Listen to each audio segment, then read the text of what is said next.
Hello everyone, welcome to YouTube channel of chemophilic academy. तो statistical thermodynamics की sequence चल रही है, उसकी सीरीज चल रही है। तो इसमें मैं आपको अब क्या बताने वाला हूँ, फर्मियोन क्या होती है।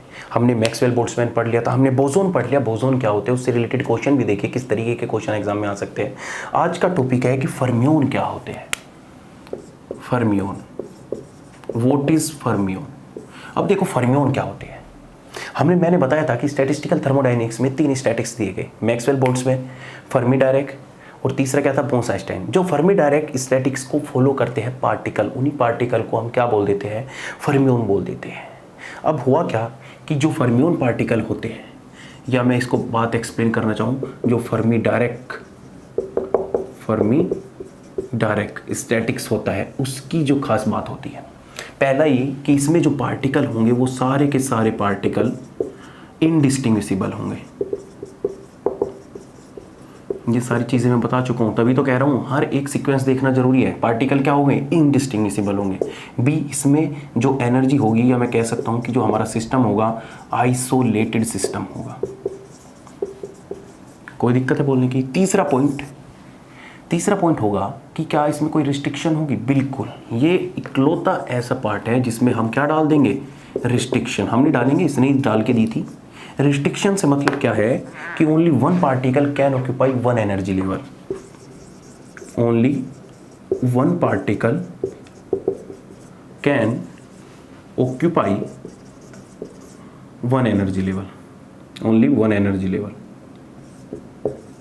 ओनली वन एनर्जी लेवल मतलब क्या है कि अगर तुम्हारे पास एनर्जी लेवल प्रेजेंट है, इस तरीके से ये एनर्जी लेवल प्रेजेंट है, और तुम्हारे पास 4 पार्टिकल है, तो तुम हर एक स्टेट में सिर्फ एक ही पार्टिकल को बैठा सकते हो, अदरवाइज नहीं बैठा सकते।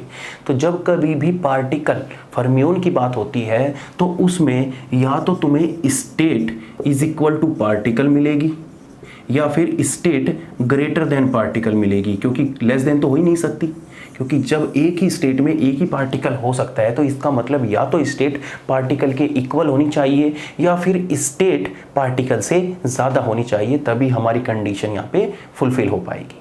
बात समझे। तो इसमें क्या डाली थी उसने, रेस्ट्रिक्शन। यही केस है जिसमें पार्टिकल इनडिस्टिंग्विशिबल होते हैं।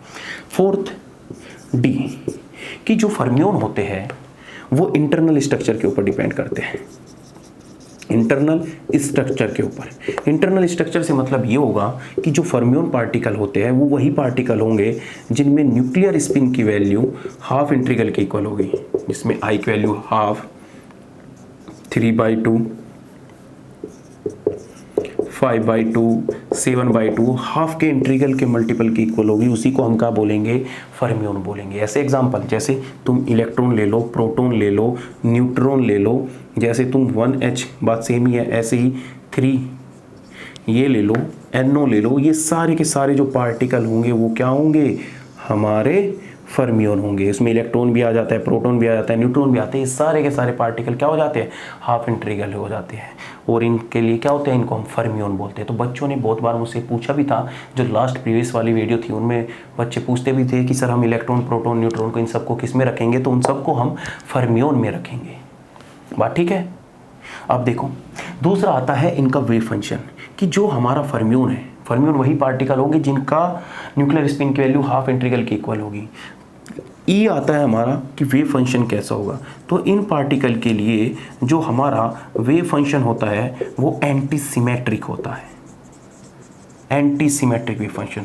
अब तुम बोल तो देते हो सर एंटी सिमेट्रिक बताया है नहीं, उसमें भी आप सिमेट्रिक बोल रहे थे। तो चलो तो मैं ये भी बता देता हूँ कि symmetric anti symmetric wave function क्या होता है।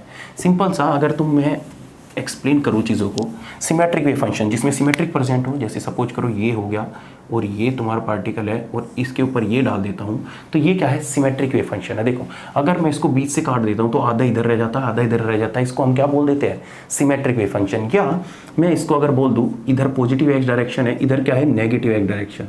तो अगर हमारा कोई wave function psi x equal to psi minus के इक्वल होता है, उसी को हम क्या बोलते हैं, सिमेट्रिक वेव फंक्शन।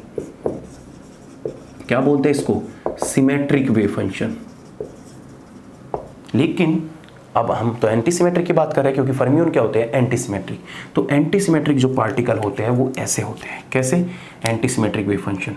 ये अगर हमारा वेव फंक्शन है इस तरीके का, तो ये जो पार्टिकल होगा ये, मतलब सिंपल सा। अब देखो क्या यहाँ पे कोई सिमेट्री दिख रही है तुम्हें? मुझे बताओ यहाँ पे कोई सिमेट्री दिख रही है इन पार्टिकल के बीच में? नहीं दिख रही ना। अगर यहाँ माइनस के एक्स है, यहाँ पे अगर प्लस एक्स है, तो यहाँ पे क्या है? माइनस के एक्स। तो ऐसे टाइप का वेव फंक्शन जिसमें सिमेट्री प्रेजेंट नहीं है उसको हम क्या बोलते हैं? Anti symmetric. तो ये क्या है? एंटी सिमेट्रिक वेव फंक्शन है।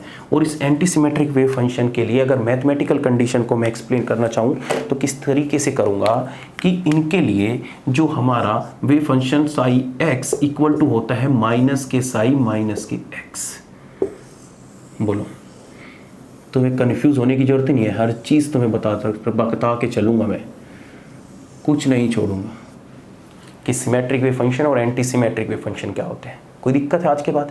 फर्मियोन का पता लगा लोगे, कोई वेव फंक्शन दे दिया, बता फर्मियोन का होगा कि बोसोन का होगा, अब वेव फंक्शन को देख के बता दो, हो गया। तो इसमें वेव फंक्शन क्या होगा? एंटी सिमेट्रिक होगा। तीसरा एफ कि जो ये अप्रोच था ये भी क्वांटम अप्रोच था। क्या था ये? Quantum approach.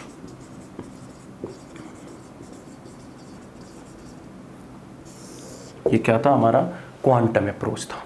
कोई दिक्कत होगी? तो अब यहाँ से अगर क्वेश्चन आए तो पहला क्वेश्चन तो ये पूछा जाता है कि फर्मियोन का वेव फंक्शन किस नेचर का होता है? सिमेट्रिक होता है कि एंटी सिमेट्रिक? दूसरा, फर्मियोन के लिए आई की वैल्यू क्या होती है? तीसरा, जो फर्मियोन होते हैं वो डिस्टिंग्विशिबल होते हैं कि इनडिस्टिंग्विशिबल? इन्हीं से एमएसक्यू आ जाते हैं गेट में। इसी बार यही क्वेश्चन आएगा, इन सब की प्रॉपर्टीज तो पूछेगा कि फर्मियोन पार्टिकल के लिए क्या क्या सही हो सकता है। तो हर चीज़ जब तुम्हें पता होगी तो तभी तो तुम उन क्वेश्चन को सही कर पाओगे, अदरवाइज सही कैसे कर पाओगे? जैसे अब तुम्हें कोई क्वेश्चन दे दिया और तुम्हें आई की वैल्यू दे दी, जैसे तुम्हें कोई भी मॉलिक्यूल दे दिया, जैसे तुम्हें क्वेश्चन दे दिया कि क्वेश्चन है उसमें आई की वैल्यू तुम्हें एक के लिए दे दी 3/2, एक के लिए आई की वैल्यू दे दी 0, आई की वैल्यू दे दी 2, आई की वैल्यू दे दी 5, आई की वैल्यू दे दी 1.2 और आई की वैल्यू दे दी 7.2 और फिर आई की वैल्यू दे दी 4, आई की वैल्यू दे दी 5 और तुमसे पूछने लगे कि बता मुझे बोसोन कितने हैं इसमें से और बता मुझे फर्मियोन कितने हैं इनमें से, बता। ये सब आई की वैल्यू दे रखी है ABCD, तो कुछ नहीं करना। तुम्हें पता तो है कि जो बोसोन होते हैं वो 0, 1, 2, 3, 4 इसके इंटीग्रल के इक्वल होते हैं और जो फर्मियोन होंगे वो हमारा हाफ इंटीग्रल के इक्वल होगा। तो कुछ नहीं करना, अब उठा लो, ये 3/2, ये 1/2, ये 7/2, मतलब 3। तो 3 हमारे क्या हो जाएंगे? फर्मियोन हो जाएंगे। और बाकी जो बचे 1, 2, 3, 4, 5, तो ये 5 हमारे क्या हो जाएंगे? बोसोन पार्टिकल हो जाएंगे। और ये क्या होंगे? सिमेट्रिक होंगे।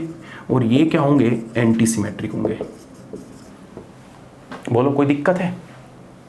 फर्मियोन से ऐसे एग्जांपल दे दे, तुम्हें बोल के लिख के दे दे क्वेश्चन में कि जो हमारा इलेक्ट्रॉन है, प्रोटॉन है, ये बोसोन की तरह बिहेव करते हैं कि हम इनको फर्मियोन में कंसीडर करते हैं। तो क्वेश्चन क्या होगा?